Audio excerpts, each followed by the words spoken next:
Welcome to Fraser 365. I'm Tyler Grant, the director of the Forum Internship Leadership Development Program here at Fraser. This past summer, Fraser has hosted 7 interns who have worked across various ministries of our church, and we wanted to give you the chance to hear from each one of them this week. Today, you'll hear from Genesis Vanderhorst, who has been interning with our worship ministry. So, Genesis, what's been your biggest takeaway for this summer?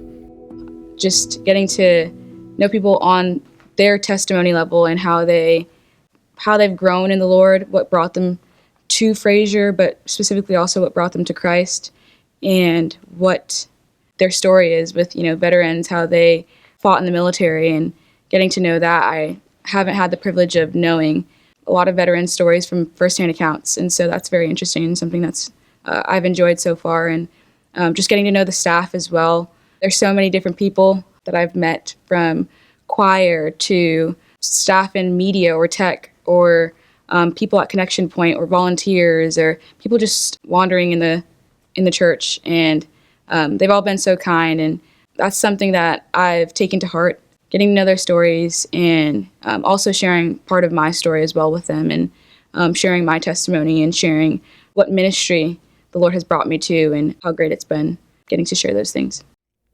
What scripture passage has been speaking to you recently? Psalms 34:4 has been speaking to me. I've been singing it on the platform, and I've been just in my home where I'm staying, just taking that throughout the year. And it's pretty much talking about how I sought the Lord, and He heard, and He delivered me from all my fears. And something that I've been battling with has been my fears, and something that's been a struggle with taking control from God, but also just learning to just give it to Him, and learning that He's in control, just to learn that He's got me no matter what. And so seeking the Lord in prayer and worship and adoration and all of those different types of ways to seek Him in His Word has been something that has been a learning lesson to grow with God and grow in relation with Him. And so seeking Him, and then not only just to seek Him, but to also listen to His response and what He has to say and what He wants to share with me. I mean, He heard my cries, and He hears currently, and I know He will continue to hear me as I continue to seek Him and pursue Him. And so today I'm living part of it, but I know that I will continue as I seek Him. He will deliver me from all those fears, and He has delivered me from a lot of my fears. Just that verse has brought a lot of hope to my life and a hope to my future, and that I could rest sure and secure that He will be guaranteed to deliver me from all those things that have been occupying my mind. What encouragement do you have for the Fraser family? Along with my verse that touched me, I believe that will touch a lot of people. So my encouragement would be to just seek the Lord, and to not only seek Him, but to give Him a chance to respond. The Bible talks about waiting patiently on the Lord, wait on the Lord, wait on the Lord. And so not only to seek Him and be consistent and obedient in that, but to also give Him time to respond. It's a two-way conversation.